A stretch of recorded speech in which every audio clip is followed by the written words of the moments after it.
guys, so we are day number 10, so I'm hoping it's not too dark in here because I don't have the lights out, but we are going to talk about some crime books. Currently reading the last book for the subscriber pick, which is The Razor Blade Tears and S.A. Hosby.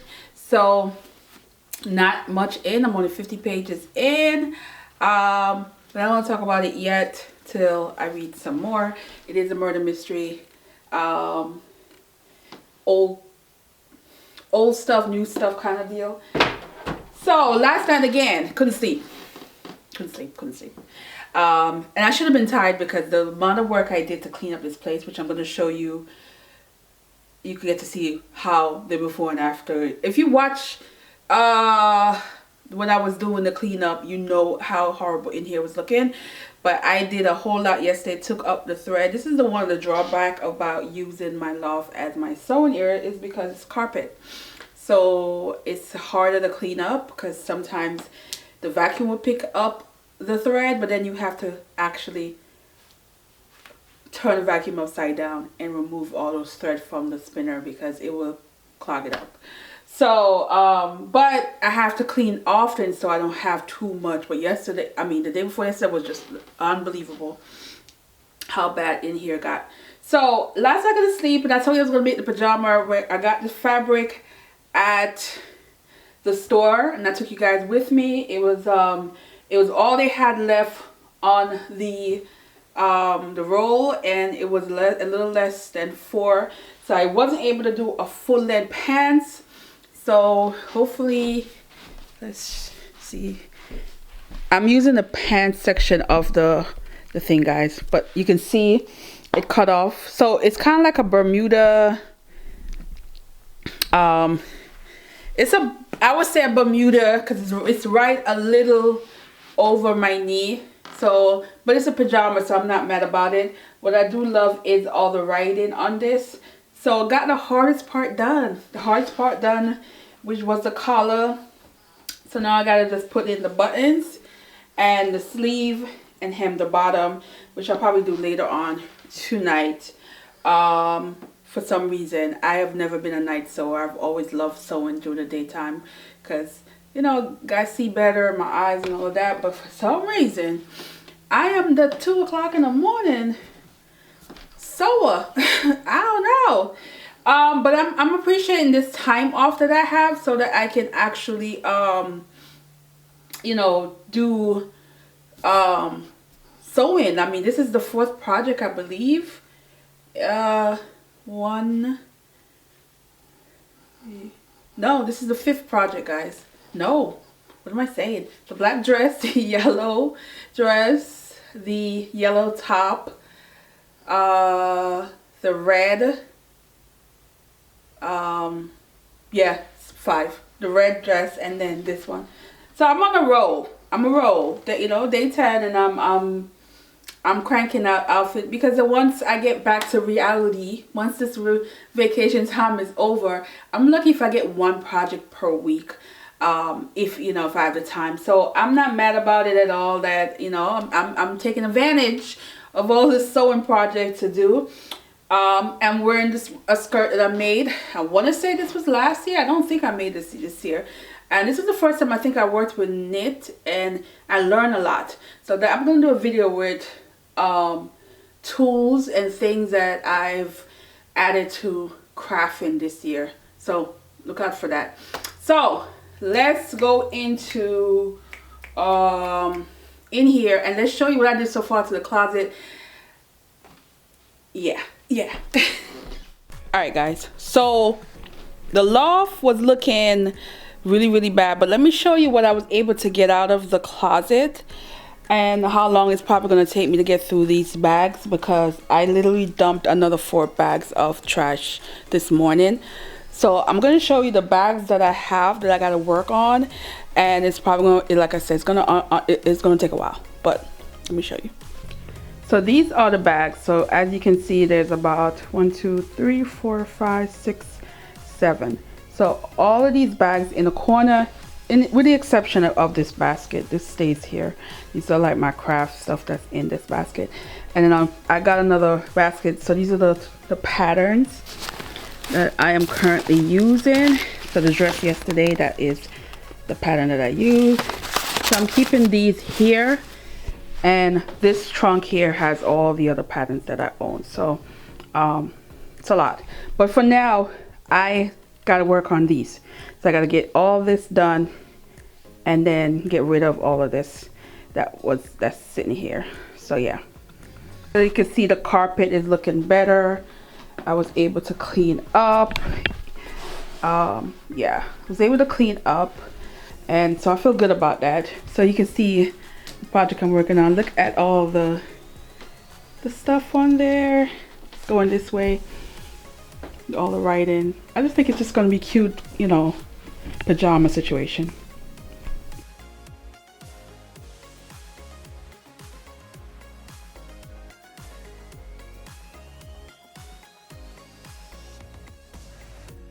You can see versus the original picture, this was just pile of a bunch of stuff.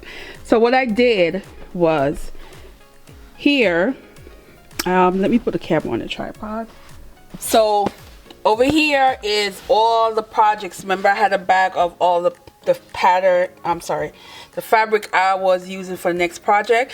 I thought just to put them on top here so they're not in the way and they're easy to grab. So these are all projects that I am going to be working on soon. So you can see it's a lot. It's a lot. It's a lot. it's a bit.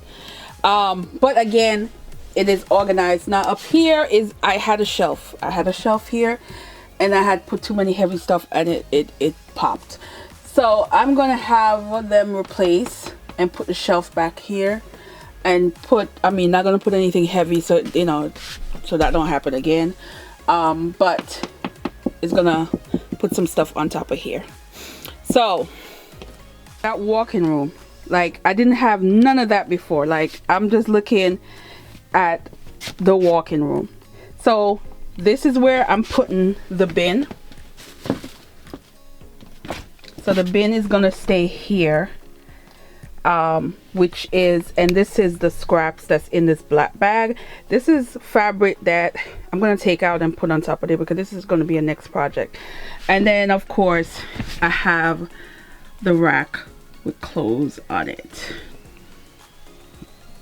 So this is where I put the other bin, and you can see I have a lot of shoes, guys.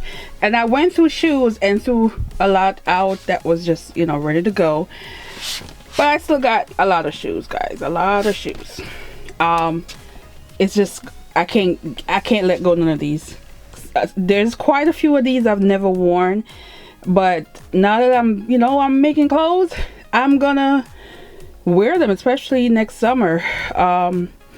But yeah, and then of course I don't have a lot of boots, but I do wear them.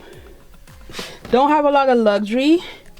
That's just it for those top ones, which is the red bottom that hurt. Even though the heels are not high, they are not that comfortable, guys. My Gucci loafers that I wear once in a while, and the Coach shoes that I wear all the time. I think it's in New York. I don't think, yeah, and yeah. I'm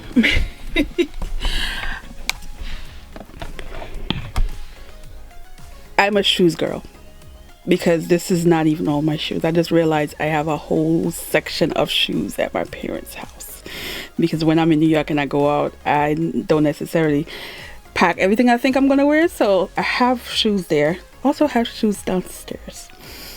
So yeah, I'm a shoes girl. I'm a shoes girl. So this is the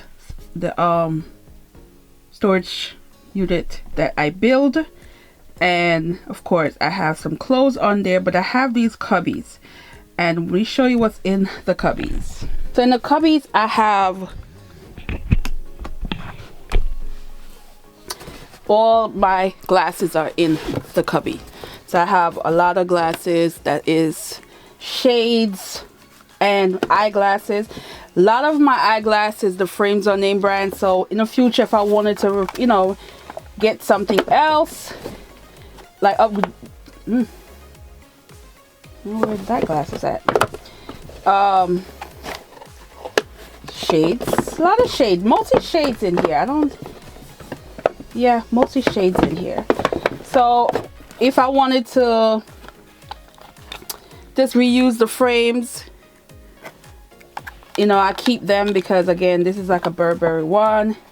I have some Tiffany's in here, and then I have some over here as well. So over here, see which one is in here. Yeah, this one is an old one I haven't used in years. So I would just go to my eye doctor and say just update my frame. I also have wallets. So I have my Fendi wallet that I use all the time, and I layer the rest till if I'm in the mood one day I might, you know, pick her back up. But I used to have this for so long that it's like beat up, but of course I'm not gonna let go of a Fendi. This was a gift, believe it or not. This was a gift from an ex, and I appreciate this a lot. And the one that I'm currently using is a Louis Vuitton one, and this is the box it came in. And this, I think, is another glasses that I love the frame. Yeah, I used to love this frame. So yeah, so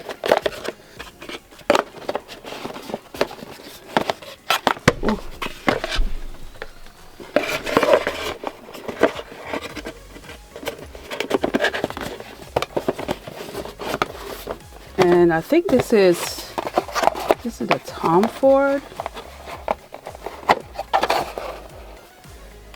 Yeah, it's a Tom Ford glasses that I used to wear. So I keep the frames in because again, sometimes I'm in the mood to rewear glasses, especially if it's a frame I really love, and so I will just keep them. And then I found this, guys. Look at me. I think I was either 15 or 16 in this. Yeah, when the body was bodying. Yeah, I laughed at this when I saw this, but I keep it up here because I thought it was so cute. It's another Tiffany. I think this is, yeah, this is the old Tiffany glasses. Look how small the frames are. I don't even wear frames this small anymore, but just in case the vibes come back, I have it. And I'll put it here. Oh. So I also have this cubby that I put just random things in. Also have some jewelry up here. That's just here. I have these empty case that used to be jewelry, makeup that I used to keep in here, but it's empty now, so I might end up using this for stuff that's like sewing stuff, maybe little trinkets and stuff I put in here. But the surprise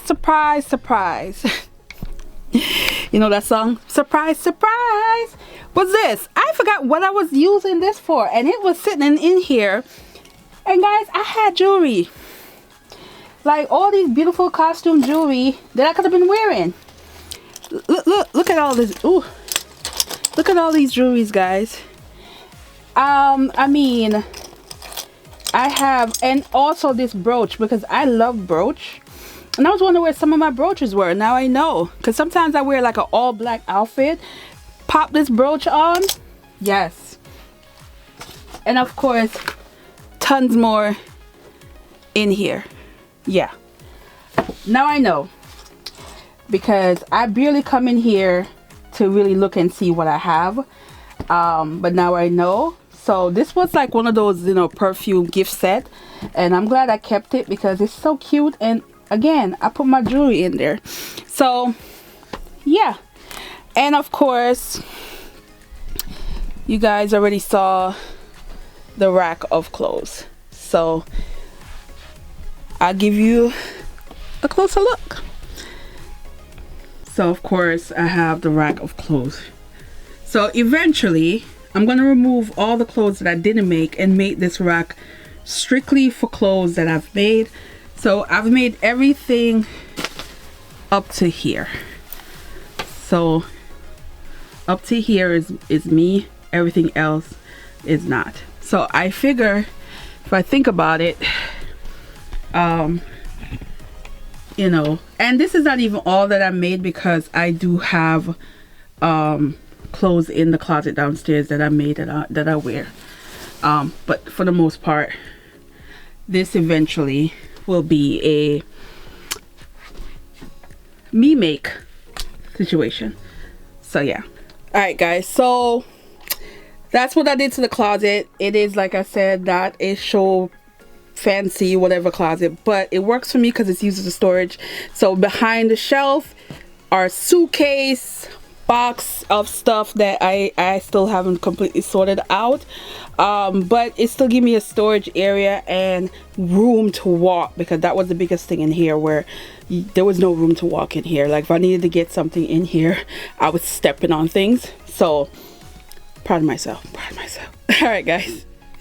All right guys, so since I'm reading this, let's talk about some crime mystery that I've read this year.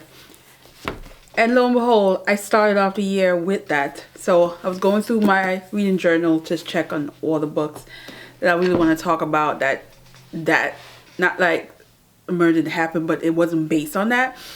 And let me tell you, I had some good stuff here. They were all different. For instance, I love Fiona Davis.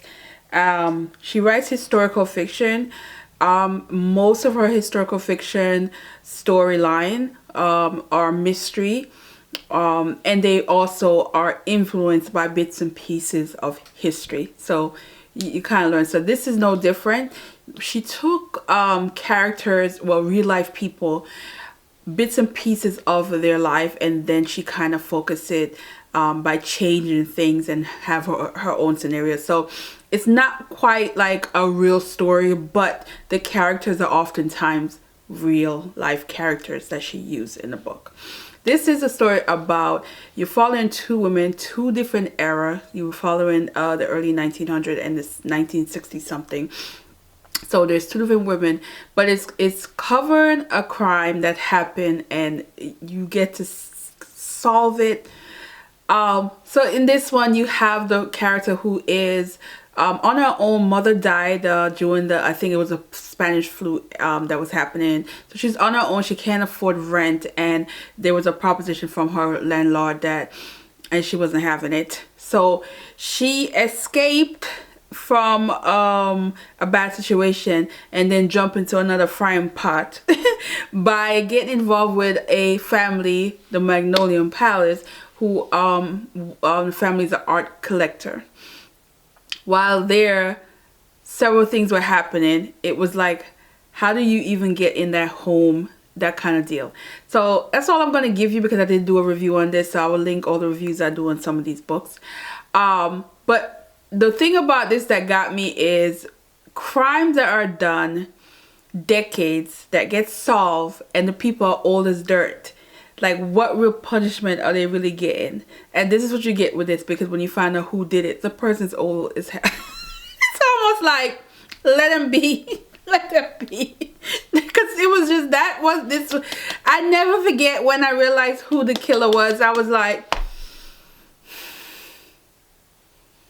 like, what? So yeah.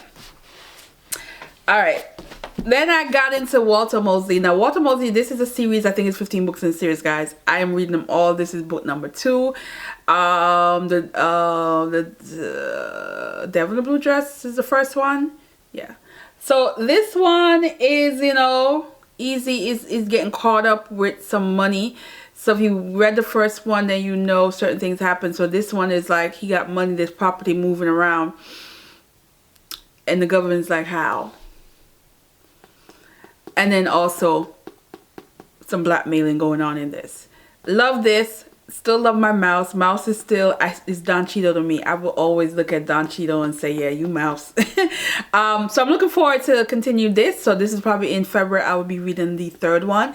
I'm pushing myself to see if I can read the third and the fourth one in February. Y'all, it's 15 books. If I keep it like that, I'm going to be doing this forever. So I think I'm going to try and do 2 books in February. So we'll see. Next book was sent to me, and this is The Rule of 3. And I thought this was interesting because it's the fact that it is a book club. So these are 3 suburban women in a book club, and one night plotting, and their husband, one dead, you know, some seriously injured situation. And so in this, when you think of mystery, you know, it's the who, what, when kind of different. This one, you knew the who, but you didn't know why and how. So the story really focused on the why and the how. And when you really think of how it's happening, you think of crime stuff that happen and people talk too damn much, and people are having conversation on phones and doing all this stuff, and you're like, you know, they're gonna get caught. This is when, y'all, they play their role. They shut the hell up, but they still get caught. I'll show you how they got caught. Y'all gotta read this. This was a good one. Then we have, you know, Deshaun.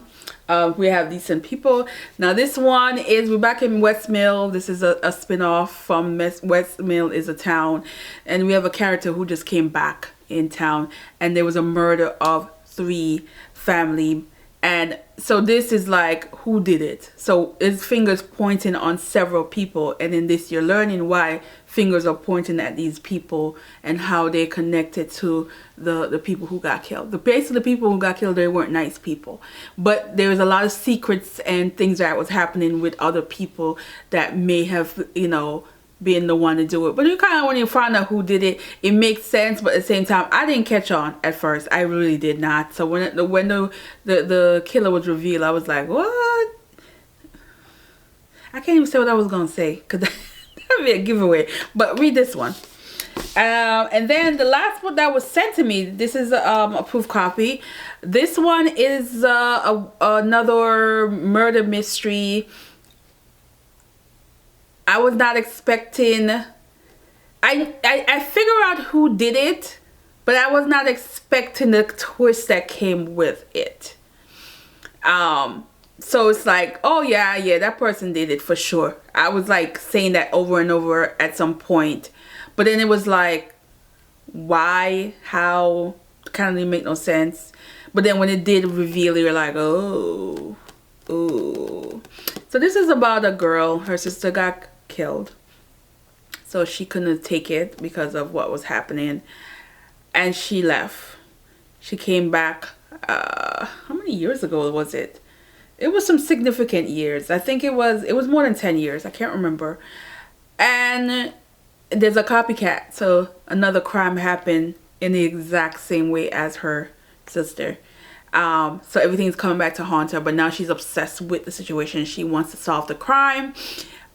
She wants to tell you what's happening, but then when the twist happens and you find out, you're like, oh, you know, that kind of deal. So I like this. This was an easy, smooth one. I didn't find that I was bored. I mean, it wasn't the best thing ever. I can't remember what I gave this book. I don't remember what I gave this book, but I did enjoy this. And yeah, so these are the only books. So again, you know, if you like historical fiction with a twist, get with that. And I like, again, Easy, Walter Mosley. You can't go wrong with that series if you like that kind of historical fiction with some crime solving situation going on with it. And The Rules of 3 I thought was suburban mysteries, murder mystery. You always have fun with the suburban murder mystery because the wives are usually petty as hell, and you know, but the men are oftentimes mixed up in some other extra shit. So yeah, So yeah, so these are the 1, 2, 3, 4, 5. Yeah, the 5 murder mystery suspense, that's what I'm gonna say, mystery and suspense book that I read this year. And I think that's it, because I definitely went through my journal, and I don't think I missed any.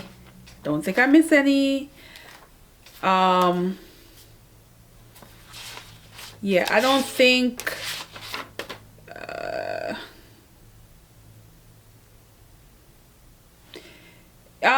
I mean, Deacon King Kong could probably been in the list, but it's not a murder mystery because we know who we know he pulled his gun out. So anyway, I'm gonna end this here, guys, and then I'm gonna continue reading this. I'm excited to continue this. This is good so far. And yeah, so I'll see you in the next one, guys. Bye.